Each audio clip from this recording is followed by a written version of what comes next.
जम्मू कश्मीर में आतंकी हमले पर बड़ी खबर आ रही है। एलजी मनोज सिन्हा ने इमरजेंसी मीटिंग बुलाई है। जम्मू कश्मीर की सुरक्षा व्यवस्था पर इस मीटिंग में चर्चा होगी। सुबह 11 बजे सुरक्षा अधिकारियों के साथ ये मीटिंग एलजी लेने वाले हैं। एलजी मनोज सिन्हा ने डीजीपी नलिन प्रभात से भी बातचीत की है। फोन पर बात कर जमीनी हालात का जायजा एलजी ने लिया है। देखिए, कल देर शाम कुलगाम में आतंकी हमला हुआ।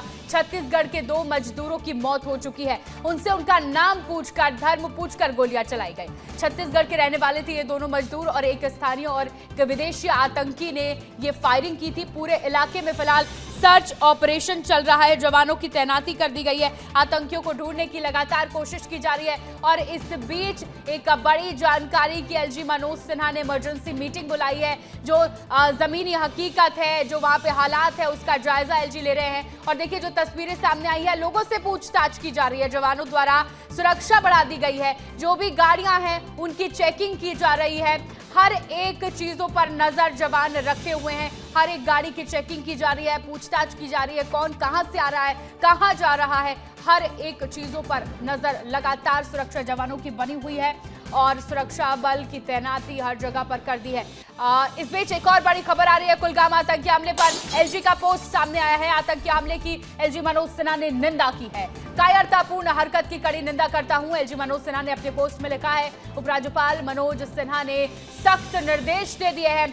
सुरक्षा बलों को ऑपरेशन तेज करने के निर्देश दिए गए हैं। मनोज सिन्हा ने लिखा है कि जम्मू कश्मीर पुलिस और सुरक्षा बलों ने इलाके की घेराबंदी कर ली है और दोषियों को सजा दिलाने के लिए ऑपरेशन अब शुरू कर दिया गया है।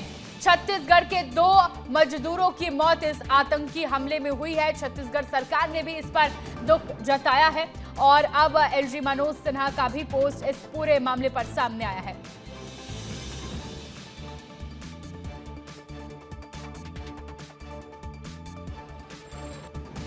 कायर पाकिस्तानी आतंकवादियों ने एक बार फिर कश्मीर घाटी को लहूलुहान किया है। निहत्थे और निर्दोष जो मजदूर हैं उनको दक्षिण कश्मीर के कुलगाम के जिला के अंदर एक गांव कीलम में निशाना बनाया गया।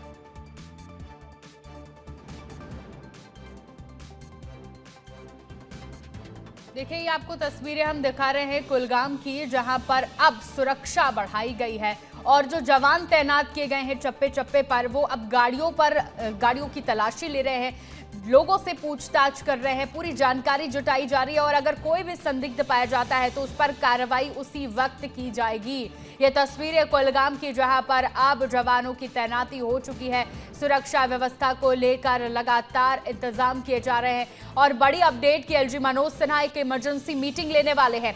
वहां के उच्च अधिकारियों से बातचीत कर रहे हैं एलजी मनोज सिन्हा और वो तमाम चीजों का जायजा भी ले रहे हैं, पूछताछ कर रहे हैं कि जमीनी स्तर पर अभी फिलहाल क्या हालात है। इसको लेकर एलजी मनोज सिन्हा अब मीटिंग भी करने वाले हैं।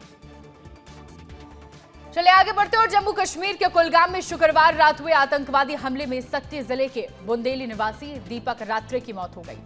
दीपक 1 साल पहले मजदूरी करने के लिए अपने परिवार के साथ जम्मू कश्मीर गए हुए थे।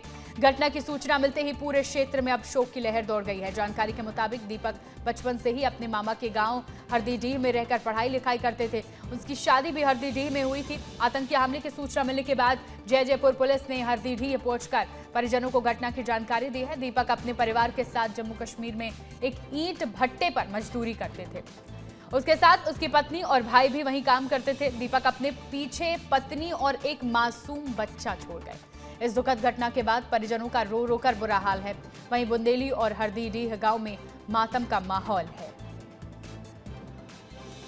देखिए, मृतक दीपक रात्रे के घर में जब इस बात की जानकारी मिली तो परिजनों का रो रो कर बुरा हाल है। परिजन को सदमा लगा है और इसके बाद अब पार्थिव शरीर उनके गृहग्राम पहुंचाने की भी तैयारी की जाएगी। हमारे साथ हमारे सहयोगी अभिषेक तिवारी जुड़ गए हैं। अभिषेक, इस पूरे मामले पर सबसे बड़ी अपडेट यह है कि एलजी मनोज सिन्हा अब इमरजेंसी मीटिंग ले रहे हैं। मीटिंग उनकी होने वाली है और सुरक्षा व्यवस्था हमने देखी कि काफी तेज कर दी गई है। पूछताछ की जा रही है और चेकिंग भी की जा रही है अब जम्मू कश्मीर में।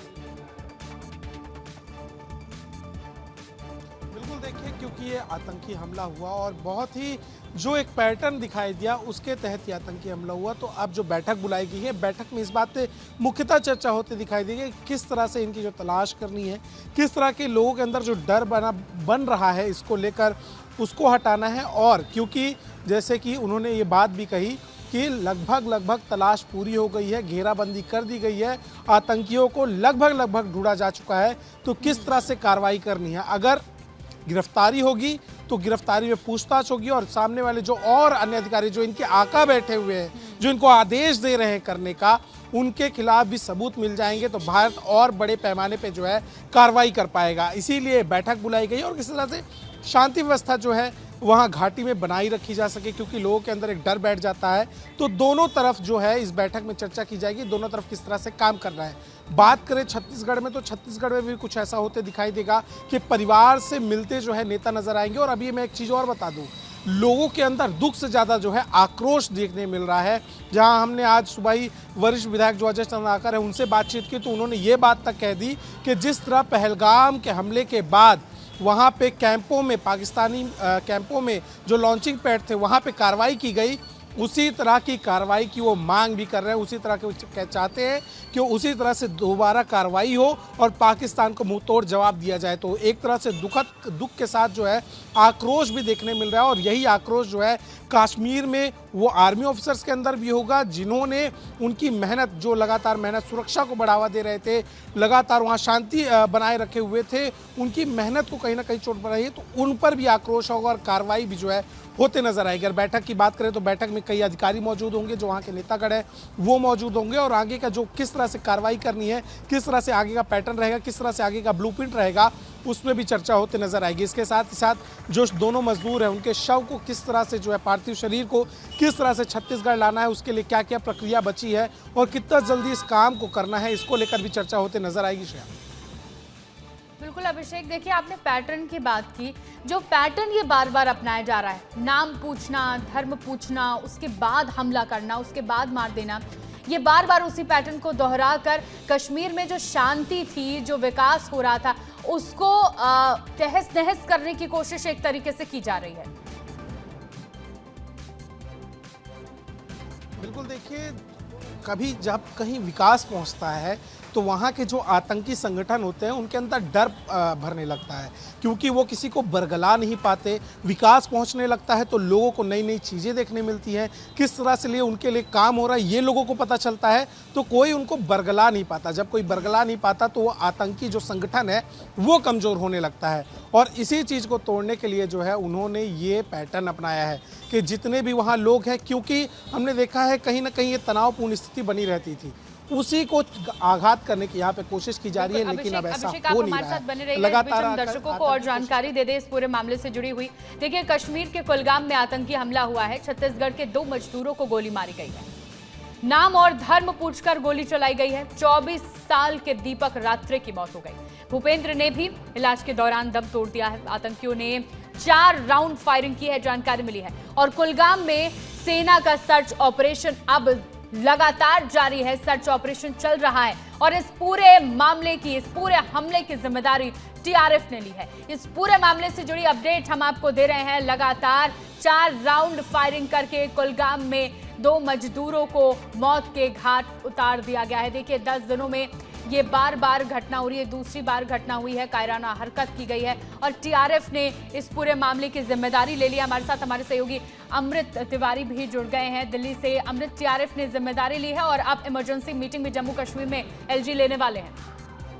देखिए, इस पूरे मसले को लेकर के एलजी ने दुख जताया है और इसमें एक इमरजेंसी बैठक करने जा रहे हैं, क्योंकि देखिए टीआरएस ने जिम्मेदारी ली है। टीआरएस आपको बता दें, इसकी जो पृष्ठभूमि है, इसका लश्कर तैयबा से ताल्लुक है। लश्कर तैयबा का एक दूसरा आउटफिट है जिसमें ये दावा किया जाता है कि बहुत सारे नेटिव टेररिस्ट इसमें शामिल होते हैं, यानी कि जिनका ताल्लुक कश्मीर घाटी से, वो इसमें शामिल रहते हैं और इनके साथ बहुत सारे जो अंडरग्राउंड का जो इनके आतंकी हैं वो भी काम करते रहते हैं, जो इन्फॉर्मेशन वगैरह देते हैं। इस पूरे मसले को लेकर के आपको बता दें कि पिछले दिनों भी जब श्रीनगर में एक पुलिस अधिकारी को गोली मारी गई थी, भीड़ में, अनंतनाग में, माफ कीजिएगा, अनंतनाग में गोली मारी गई थी, उसके बाद से सिक्योरिटी एजेंसियों के कान खड़े हो गए थे, क्योंकि दूसरी तरफ जैसा कि ये पाकिस्तान ऑक्युपाइड कश्मीर में जिस तरह से हमले हो रहे हैं, जिस तरह से प्रदर्शन हो रहे हैं और जिस तरह से 50 लोगों को बीते 2 दिनों में गोली मार दी गई है वहाँ के सेना के द्वारा, तो ये है कि यहाँ पे जो टेररिस्ट ऑर्गेनाइजेशन है वो भले एक तरह से उनके हाथ पैर टूट चुके हैं, लेकिन अभी भी वो सांसें ले रहे हैं और उनका नैरेटिव बदलने की तरफ दिशा है कि इधर जो है कश्मीर घाटी में कोई बवाल किया जाए, जहाँ से दुनिया का फोकस जो है शिफ्ट हो, भारत का फोकस शिफ्ट हो और सभी लोग देखें कि कश्मीर घाटी शांत नहीं बल्कि अशांत है। तो कश्मीर घाटी को अशांत करने के मंसूबे से इन घटनाओं को, कहराना घटनाओं का अंजाम दिया गया है। और आपको बता दें कि ये एक बहुत ही सोची समझी साजिश के तहत इस तरह के वारदातों को पहले भी अंजाम दिया जाता रहा है कि घाटी के लोगों को कम से कम समर्थन रहे। उन्होंने ये दिखा के मारने की कोशिश की कि हम बाहरी लोगों को मार रहे हैं। उनकी तरफ से ये कहा गया है कि किसी घाटी का डेमोग्राफिक परिवर्तन करने की कोशिश जो है केंद्र सरकार कर रही है। इस लिहाज से कुछ भी सोचा हो, एक कायराना हरकत है और इस पर सजा मिलनी भी बहुत जरूरी है, उन्हें सबक सिखाना बहुत जरूरी है। आप दोनों ही हमारे साथ बने रहिएगा। देखिए, सत्ती के युवक थे दीपक, उनके घर पर इस खबर के बाद मातम पसरा हुआ है। हमारे सहयोगी वहां पहुंचे, एक रिपोर्ट दिखाते हैं। जिले के बुदेली गांव में मैं मौजूद हूं और ये बुदेली वही गांव है जहां का दीपक रात्रे, जो 24 वर्षीय, अपनी बीवी बच्चों सहित कश्मीर गया था रोजी रोटी कमाने, लेकिन आतंकी हमले ने उसकी जिंदगी छीन ली। बताया ये भी जा रहा है कि जो दीपक था वो बहुत ही गरीब तबके का था। गरीब तबके के होने के कारण वो रोजी रोटी कमाने गया था। मैं तस्वीरों में दिखा दूं, ये दीपक कहीं निर्माणाधीन घर है जो अभी तक पूरी तरह से बन भी नहीं पाया था। किस तरह से गरीबी में वो गुजारा कर रहा था और आतंकी की गोलियों ने उसकी जान छीन ली। यहाँ पर दीपक के परिवार के सारे लोग मौजूद हैं। दुखद समाचार है कि आतंकी हमले में उसका गोली मारकर हत्या कर दिया गया। आतंकियों को ये कहना चाहूँगा कि उनको भी कड़ी की कड़ी सजा दिया जाए। शासन प्रशासन से अपील करते हैं कि हमें पार्थिव शरीर को जल्द से जल्द सौंपा जाए ताकि हम अंतिम संस्कार कर सकें। जो दीपक है उसकी जन्मभूमि ये बुदेली गांव है और सारे लोगों का कहना है कि बुदेली गांव में ही उसके पार्थिव शरीर का अंतिम संस्कार हुआ। घटना जो है निंदनीय है। हम शासन प्रशासन से गुहार लगाते हैं कि आर्थिक मदद कर उनका जो पिछला जो बचा हुआ व्यक्ति हैं उनका मदद करेंगे। और दीपक के परिवार का कहना यह भी है कि उसके अंतिम संस्कार उसकी जन्मभूमि हो। शक्ति से विस्तार न्यूज़ के लिए राकेश साहू।